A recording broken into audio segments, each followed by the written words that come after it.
The second part of SQL basics. ठीक है, इससे पहले वाले वीडियो में मैंने एसक्यूएल के कुछ बेसिक कमांड्स डिस्कस करा है कि सेलेक्ट क्या होता है, सेलेक्ट के साथ डिस्टिंक्ट कीवर्ड क्या होता है, कैसे यूज़ करते हैं, क्या मतलब होता है। नो देखो ये क्या है, उसी में फर्दर अब मेरा ये सेकेंड लेक्चर है, डेट इज़ सेलेक्ट के साथ जो text field versus numeric field क्या होता है। तो SQL require single quotes around the text value.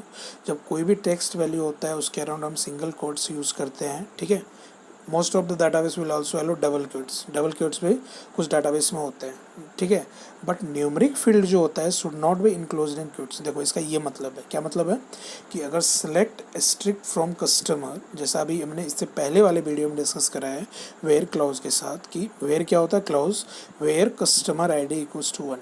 अगर ये आईडी क्या होगा, अगर ये न्यूमेरिक वैल्यू है तो इसको सिंगल या डबल क्योट्स में क्लोज करने की ज़रूरत नहीं है। ठीक है, तो नंबर न्यूमेरिक वैल्यू है विदाउट इनक्लोज।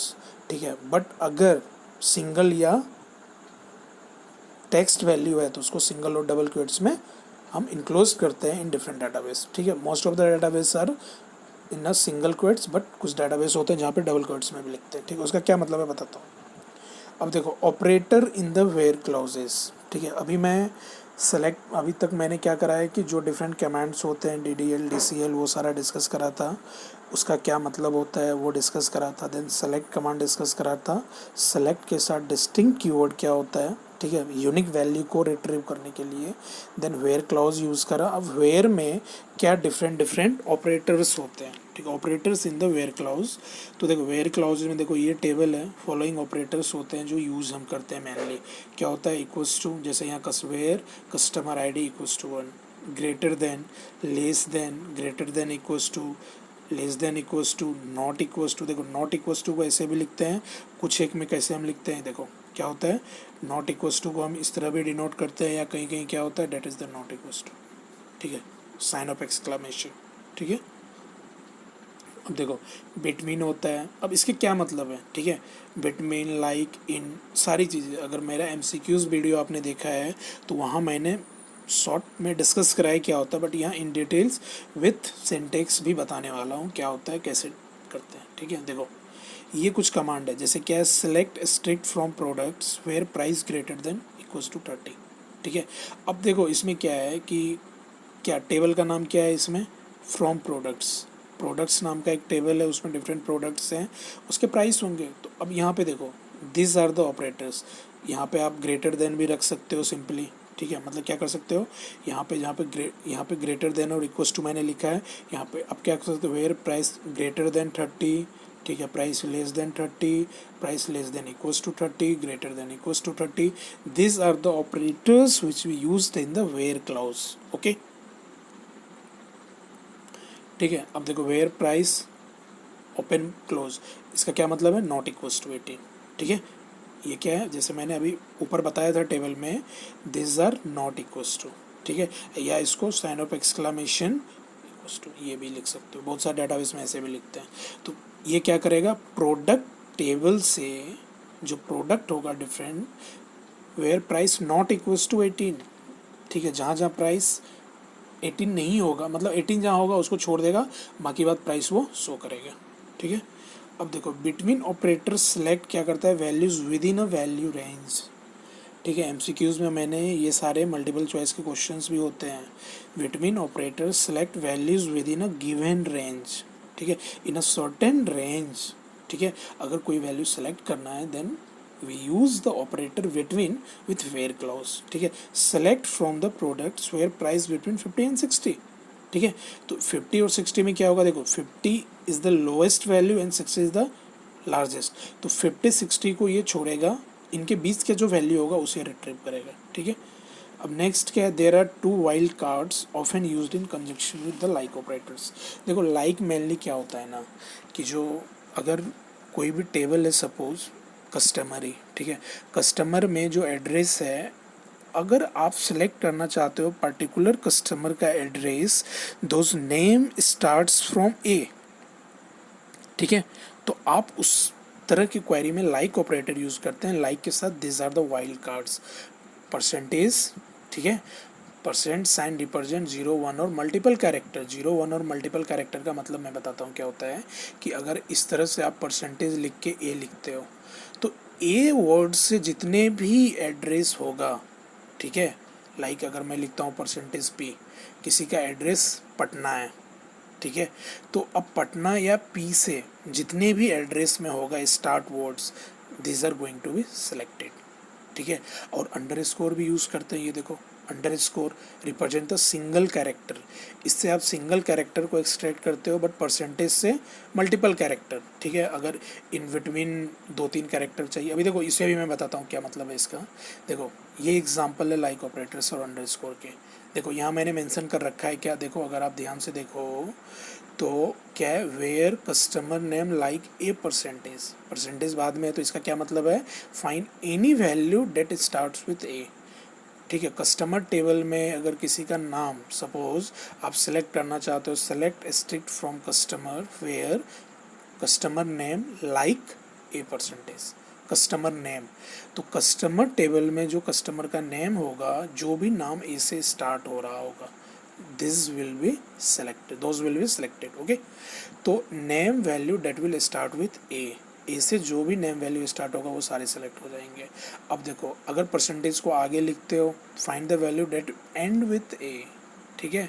और यहाँ देखो परसेंटेज और percentage, find any value that will have और इन एनी पोजीशन। अब देख रहे हो क्या मतलब है, अगर उस परसेंटेज को आप स्टार्टिंग में लगाते हो, ठीक है, और देखो जैसा सेकेंड है परसेंटेज ए, तो नेम एंड्स विथ ए, अगर ए परसेंटेज है स्टार्ट विथ ए, अगर इन बिटवीन लिखते हो और या यहाँ ए भी आप लिख सकते हो, और के जगह आप चलो यहाँ पे मैं ए लिख देता हूँ, ए परसेंटेज, ठीक है। तो values find that have a in any position, किसी भी पोजीशन में अगर ए आएगा तो those all name will be selected, ठीक है।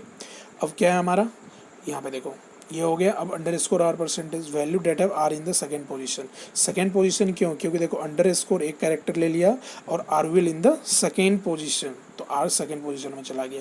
ए under score percentage value start with A and R at least 2 character in length, ठीक है। This are the different meaning, ठीक है, इसे देख लो आप, ठीक है। नेक्स्ट देखो क्या है, अब ये देखो ये like select strict from customers where city like S percent. अब इसका क्या मतलब है, जहाँ भी सिटी एस से स्टार्ट होगा that those all city will be selected. देखो इससे पहले भी मैंने यहाँ बता रखा है कि select strict from customer where customer name like percentage है, customer name like A percent, ठीक है। तो यहाँ आप यूज़ कर सकते हो, या आप यहाँ पे अपना एसक्यूएल या कोई भी ऐसा सॉफ्टवेयर है उसमें ओपन करके आप ये सब चीज़ें प्रैक्टिस कर सकते हो, ठीक है। तो अब देखो एसक्यूएल में इन ऑपरेटर का क्या मतलब है, ठीक है। तो इन ऑपरेटर, एसक्यूएल इन ऑपरेटर कहाँ यूज़ करते हैं, ठीक है। In operator allows you to specify multiple values in where clauses.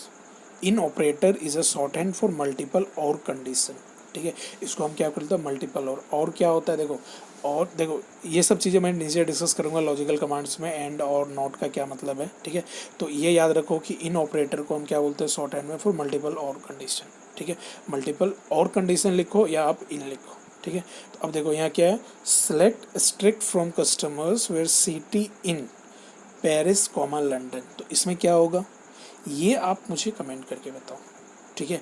तो मल्टीपल का मतलब क्या है, देखो सिटी इन पेरिस और लंदन, ब्रैकेट में लिखने का क्या मतलब है, जहाँ भी सिटी पेरिस और लंदन होगा वो दोनों, मतलब सिटी कॉलम में जहाँ जहाँ आपका क्या होगा पेरिस और लंदन होगा, this all are going to be selected, ठीक है। मतलब यहाँ क्या हो रहा है एक्चुअली, देखो जैसा मैंने यहाँ था स्पेसिफाई मल्टीपल वैल्यूज़, यहाँ से मल्टीपल वैल्यूज़ आप सेलेक्ट कर रहे हो, ठीक है। जहाँ भी सिटी का क्या होगा इन पेरिस और लंदन, मतलब जिस भी कस्टमर टेबल में पर्टिकुलर कस्टमर के अलोंग पेरिस और लंदन होगा, all are going to be selected, सारे कॉलम सेलेक्ट हो जाएंगे, ठीक है। अब देखो यहाँ क्या है, एसक्यूएल एंड और नॉट ऑपरेटर्स। तो यहाँ क्या है, and operator display record if all the condition separated by and are true. देखो अगर आपने थोड़ा बहुत भी प्रोग्रामिंग पढ़ा है, C++ या कोई भी प्रोग्रामिंग लैंग्वेज पढ़ी है, तो वहाँ पे आपको पता होगा दिस आर लॉजिकल ऑपरेटर्स और ये किस वे में एग्जीक्यूट होता है, ठीक है। और क्या मीनिंग है एंड का मतलब क्या है, अगर आप कोई भी कमांड एंड के लेफ्ट और राइट लिखते हो तो दोनों कंडीशन ट्रू होगा तो वो एग्जीक्यूट होगा, और क्या होगा आइदर लेफ्ट और राइट, नॉट हो तो नॉट है, ठीक है। अभी मैं दिखाता हूँ, देखो the following SQL statement select all field from customer where country is Germany and city is Berlin, ठीक है। Select strict from customers where country, देखो मैंने बताया था टेक्स्ट और न्यूमेरिक वैल्यू, जो टेक्स्ट होता है उसको सिंगल और डबल क्वेट्स में लिखते हैं, बट जो न्यूमेरिक वैल्यू होता है उसको इनक्लोज करने की ज़रूरत नहीं होती है।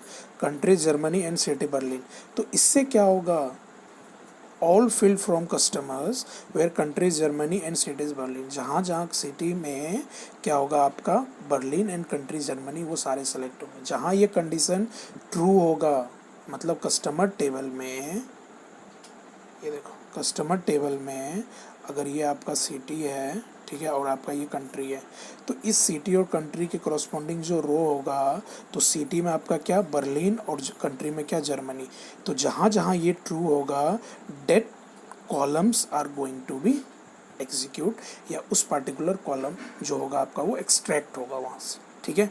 दोनों ट्रू होगा तब, बट और में क्या होता है either this any one of are going to be true that will be selected, ठीक है। कोई भी एक अगर ट्रू होता है तो वो सिलेक्ट हो जाएगा। देखो अब क्या है, और सिटी म्यूसिन और बर्लिन, तो इसमें एक भी सिटी चाहे बर्लिन मिल जाए या ये मिल जाए या दोनों मिल जाए, ठीक है, वो ट्रू हो जाएगा। सेलेक्ट एस्ट्रिक फ्रॉम कस्टमर में not country equals to Germany, मतलब जहाँ कंट्री जर्मनी है उस पर नहीं सेलेक्ट करना, बाकी बात जो भी कंट्री है सारे सेलेक्ट हो जाएंगे, ठीक है। अब देखो कंबाइनिंग एंड और नॉट, अब तीनों को एक साथ कंबाइन करते हैं। कंबाइनेशन क्या होता है, select asterisk from customer where country equals to Germany and city Berlin और city, this are the syntax to combine all the three logical operators, ठीक है। अब देखो ये इंपॉर्टेंट है क्या, एसक्यूएल ऑर्डर बाय जैसा कि मैंने एमसीक्यूज में बोला है, ऑर्डर बाय में हम क्या करते हैं, उसे इंक्रीजिंग और डिक्रीजिंग ऑर्डर में अरेंज करना होता है। एनी कॉलम, चाहे वो क्या हो, कस्टमर का नाम हो, कस्टमर का एड्रेस हो, ठीक है, कस्टमर आईडी हो, कस्टमर सिटी हो, कस्टमर का कंट्री हो, एनीथिंग, ठीक है।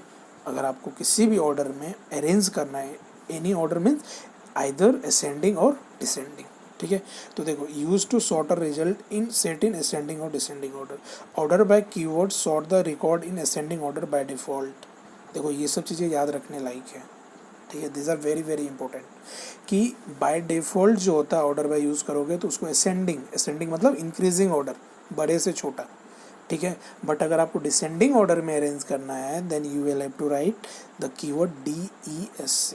देखो नीचे मैं बताऊंगा अभी, select asterisk from customers order by country, ठीक है। तो ऑर्डर बाय कंट्री में देखो, ऑर्डर बाय कंट्री में देखो क्या होगा, कंट्री क्या होगा, अल्फ़ाबेटिकल नेम होगा। तो अब कंट्री में देखो ऑर्डर बाय कंट्री का क्या मतलब है कि कंट्री नेम में अल्फ़ाबेटिकल ऑर्डर क्या होगा, ABCD, ठीक है। This are in increasing order और असेंडिंग ऑर्डर, ठीक है। असेंडिंग ऑर्डर मतलब क्या, बढ़ते क्रम, छोटे से बड़ा। तो छोटे से बड़ा में जब आप अल्फ़ाबेट, देखो छोटे से बड़ा में अगर नंबर होगा तो 1 2 3 4 5 ये समझ में आता है, बट अगर कैरेक्टर होगा लाइक कंट्री नेम होगा तो मान लो इंडिया, जर्मनी, US, UK, तो देन क्या होगा यहाँ पे, ठीक है। तो ऑर्डर बाय कंट्री में क्या होगा, देखो अल्फ़ाबेटिकल ऑर्डर में सेलेक्ट करेगा। अगर कंट्री का नेम होगा अल्फ़ाबेट तो अल्फ़ाबेटिकल ऑर्डर मतलब असेंडिंग ऑर्डर में जिस भी कंट्री का नाम A से स्टार्ट होगा this will reflect first, then B, starting with B, starting with C, ठीक है। बट इसको डिसेंडिंग ऑर्डर में करोगे तो फ्रॉम ZY, ठीक है, इस तरह से। बट नंबर है तो ये तो समझ में आता है सबको, बट अगर कैरेक्टर है तो अल्फ़ाबेटिकल ऑर्डर में, ठीक है, ये मतलब है। अब देखो कस्टमर ऑर्डर बाय DESC, ठीक है। तो DESC का मतलब क्या है, देखो अगर आपको डिसेंडिंग ऑर्डर में अरेंज करना है, ऑर्डर बाय कंट्री अगर मान लो ये चीज़ नहीं होता यहाँ पे, ठीक है, ये चीज़ नहीं होता तो इसको ascending order, increasing order from 1 2 3 4 5, ठीक है। बट अगर आप DESC कीवर्ड स्पेसिफाई करते हो देन आपको क्या होगा, फ्रॉम 5 4 3 2 1, ठीक है। डिसेंडिंग मतलब बड़े से छोटा, ठीक है। नेक्स्ट क्या है, customer order by country customer name. तो देखो इसमें क्या होता है, कस्टमर टेबल सेलेक्ट होगा, ऑर्डर बाय क्या करना है, कंट्री और कस्टमर। तो इसमें जो है देखो स्ट्रिक्ट कस्टमर, तो स्ट्रिक्ट से क्या होता है, सारे कॉलम सेलेक्ट होंगे, बट जो आपका कॉलम कंट्री और कस्टमर नेम होगा that will in the ascending order. ठीक है, असेंडिंग ऑर्डर क्यों, क्योंकि order by country customer name यहाँ बाय डिफ़ॉल्ट असेंडिंग, ठीक है, बट इसको डिसेंडिंग में करना है तो here we have mention DESC। ठीक है, अब देखो नेक्स्ट क्या है, insert into statement. Insert into statement is use to insert new record in a table. तो इसका कमांड या सिंटेक्स क्या होता है, इंसर्ट इनटू कस्टमर। देखो customer name, contact name, address, city, postal code, country, this are the these are actually customer name, customer contact name, address, city, postal code, country, these are the column या simply से attribute in the table customer. ठीक है, अब देखो values insert into कैसे use करते हैं, insert into customer जो पार्टिकुलर टेबल है, टेबल नेम, उस टेबल नेम में कॉलम नेम क्या है। ठीक है, देन वैल्यूज, देखो यही चीज़ है, वैल्यूज़ यहाँ क्या है, सारे कैपिटल है, इसको आप स्मॉल में भी लिख सकते हो, यही है SQL is not a case sensitive, कोई मतलब नहीं है इसको स्मॉल में लिखो कैपिटल में लिखो। अब देखो लेकिन यहाँ जो ये वैल्यू है सारे, these are according to this, यहाँ जिस ऑर्डर में आप कस्टमर में ये कॉलम नेम कस्टमर नेम, तो कस्टमर नेम में कार्डिनल एंड कॉन्टैक्ट नेम में टॉम। ठीक है, उसके बाद एड्रेस में ये आ जाएगा सिटी, क्रॉसपॉन्डिंग 1 by 1। ठीक है, ये देखो क्या है, कस्टमर नेम आपका ये आ जाएगा, सॉरी ये तो कस्टमर टेबल है, कस्टमर नेम ये हो जाएगा, कस्टमर नेम हमारा क्या होगा, कस्टमर नेम में ये आ जाएगा। ठीक है, उसके बाद कॉन्टैक्ट नेम में हमारा क्या आ जाएगा, ये आ जाएगा, उसके बाद आपका एड्रेस में क्या आ जाएगा, this, and then city, then country. ठीक है, जिस ऑर्डर में यहाँ कॉलम डिक्लेयर करोगे उसी ऑर्डर में ध्यान ये रखना होता है, अगर कस्टमर नेम है तो ये अल्फ़ाबेट होगा। ठीक है, कॉन्टैक्ट नेम है अल्फ़ाबेटिकल होगा, पोस्टल कोड है तो न्यूमरिक वैल्यू होगा। ठीक है, तो वहाँ न्यूमरिक वैल्यू नहीं तो वो एरर आएगा। ठीक है, अब देखो insert data in a specified column, तो देखो स्पेसिफाइड कॉलम तो ये वही चीज़ है, insert into customer, customer name, city, country, cardinal 710। ठीक है, अब देखो SQL नल वैल्यूज़ क्या होता है। ठीक है, तो a field with null value is a field with no value. देखो मैंने मल्टीपल चॉइस क्वेश्चन में ही बताया है, नल का मतलब ये है फील्ड विथ नो वैल्यू। ठीक है, select customer name, contact name, address from customer where address is null. ठीक है, तो ये क्या करेगा, सेलेक्ट करेगा कौन सा column, select customer name, contact name and address, these 3 columns are selected from the table customer where address equals to null। तो जहाँ पे ये कंडीशन ट्रू होगा, जिस पार्टिकुलर रो के अकॉर्डिंग जो एड्रेस होगा वो नल होगा, that will be only selected. ठीक है, कंडीशन है ये वेयर। अब देखो ये क्या है, SQL अपडेट स्टेटमेंट। अपडेट क्या होता है, update statement is use to modify the existing record in a table.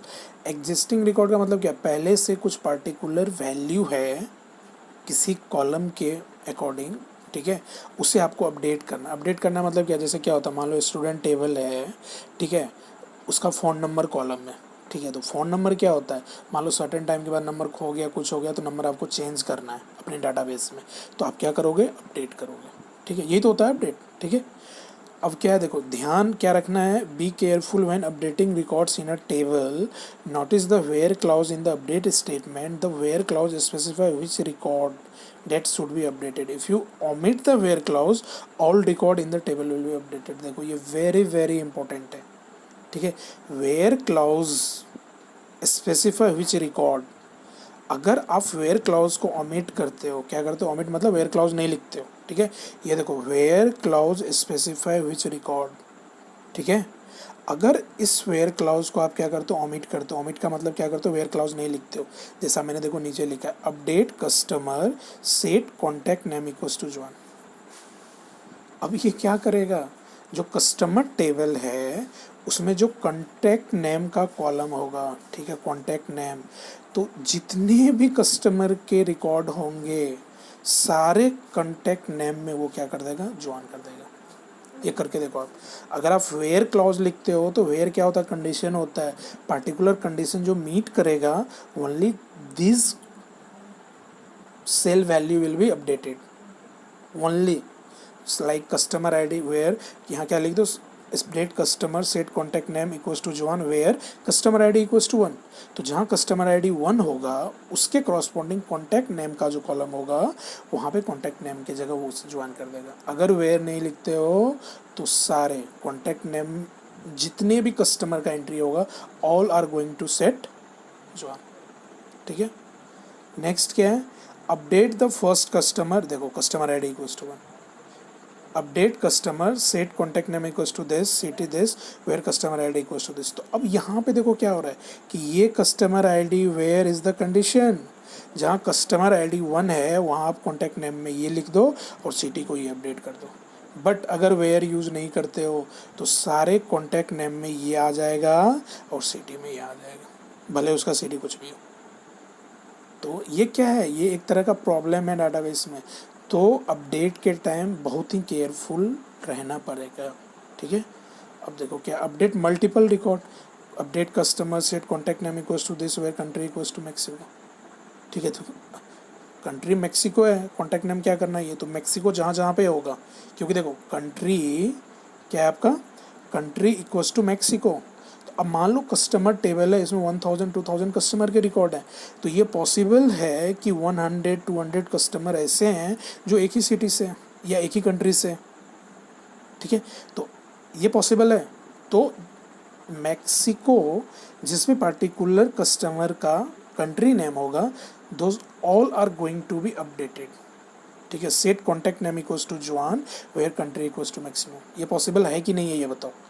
अगर मान लो 1000 रिकॉर्ड्स हैं तो उसमें ये पॉसिबल है कि 100 या 50 कस्टमर्स ऐसे होंगे जिनका कंट्री सेम हो।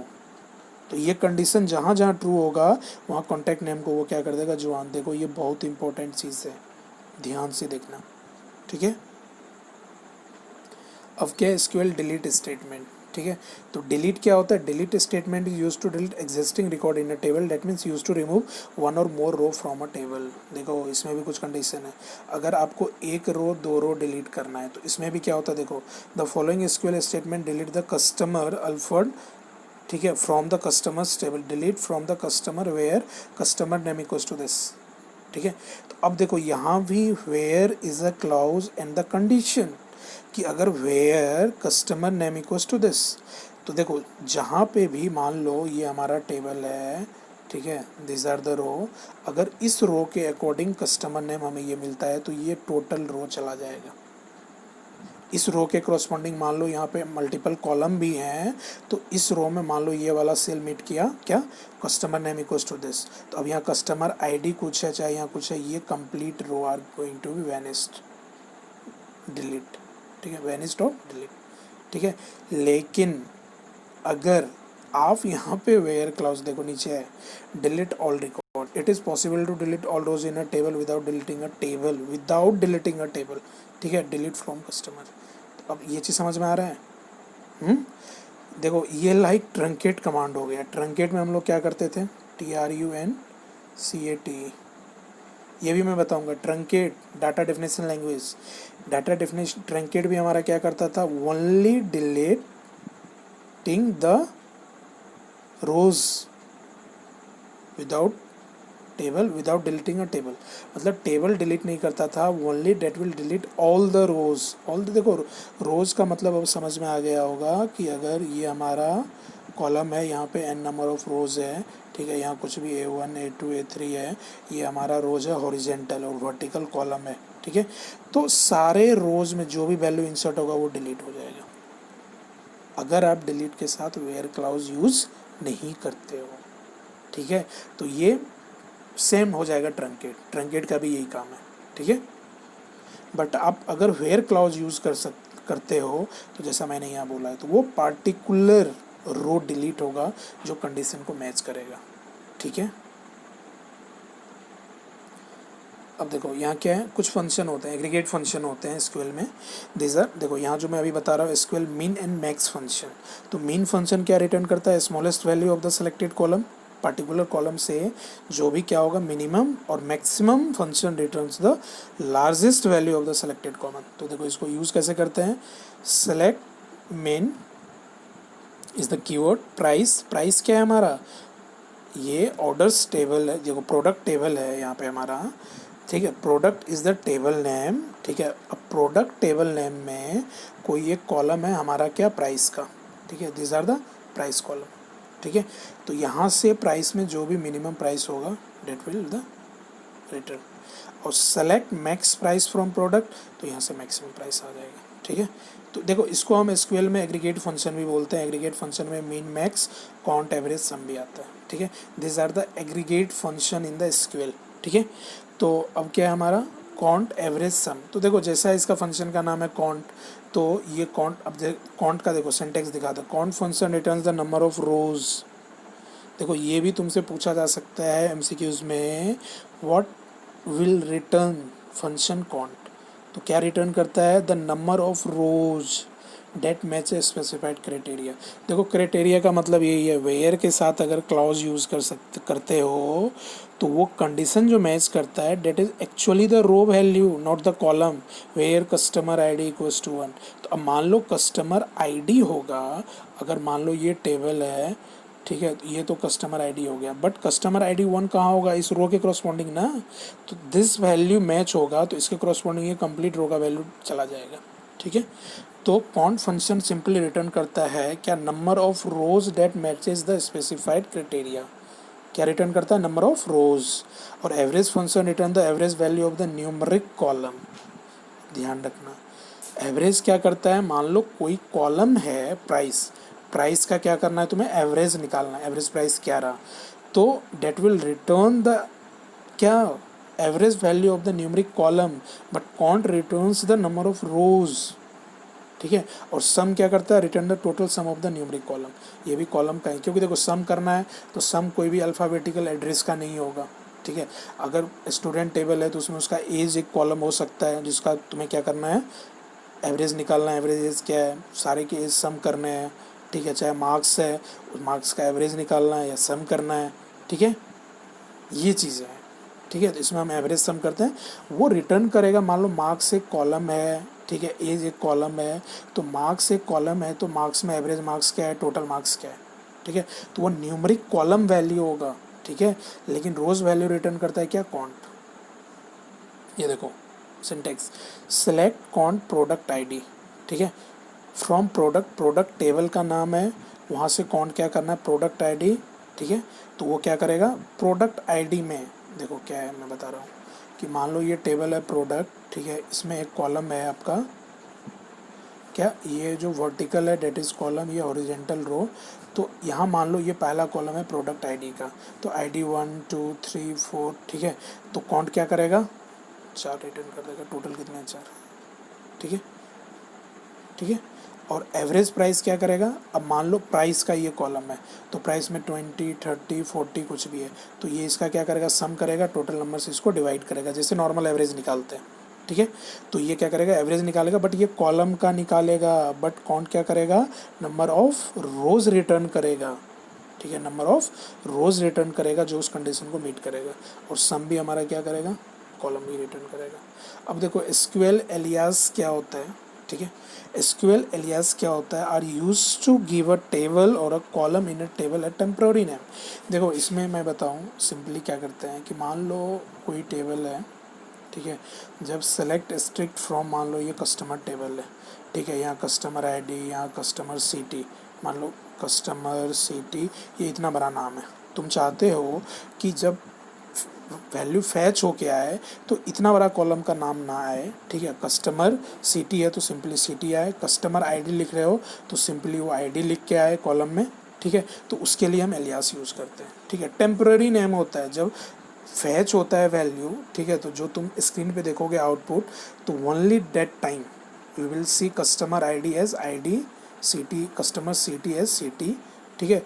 Alias are often use to make a column names more readable. मैंने बोला ना कि अगर मान लो कस्टमर सिटी, कस्टमर कंट्री ऐसे पूरा लिखते हो तो वो काफ़ी लेंदी हो जाता है, ठीक है, सिर्फ country, customer city as city. An alias only exist for a duration of the query. मैंने बोला ना only duration of the query, जैसे ही क्वेरी से उस आउटपुट से एग्जिट करोगे तो डेट विल बी डिसअपेयर, ठीक है। देखो customer ID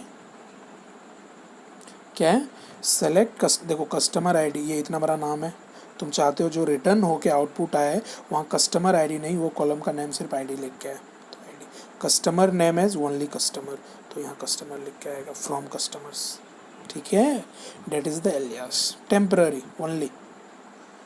alias can be useful when there are more than one table involve in a query, ठीक है, क्योंकि देखो मोर देन वन टेबल अगर इन्वॉल्व होगा तो उसमें कुछ ऐसा चीज़ हो सकता है, तो आप उसको ना रीनेम कर सकते हो, ठीक है, इसको यह ओके ये भी कर सकते हैं रीनेम, अगर कॉलम का नेम आपको रीनेम करना है उसके लिए एलियास है, customer ID as ID, that will actually the renaming. Function are used in the query, जब फंक्शन यूज होता है तो एलियास यूज़ करते हैं। Column name are big or not very readable, ठीक है, two or more columns are combined together, ठीक है। इन सारे कंडीशन में हम एलियास को क्या करते हैं, यूज़ करते हैं, ठीक है। अब देखो एसक्यूएल ग्रुप बाय, तो इसको ना मैं कल डिस्कस करता हूँ, ठीक है, जो हमारा थर्ड पार्ट होगा एसक्यूएल का, where we are going to discuss the group by and further और भी कमांड्स हैं, फिर इसमें मैं तो आपको ज्वाइन बताऊँगा, फिर रिलेशनल अलजेब्रा है, ठीक है। Okay, thank you. बाकी और भी कोई क्वेरी है, कोई चीज़ें ऐसा समझ में नहीं आ रहा है, ठीक है, कोई चीज़ें मैं डिस्कस कर रहा हूँ आपको लगता है गलत है, या कुछ आपके सजेशंस हैं, तो आप मुझे कमेंट करके बता सकते हो, ठीक है। Okay, thank you.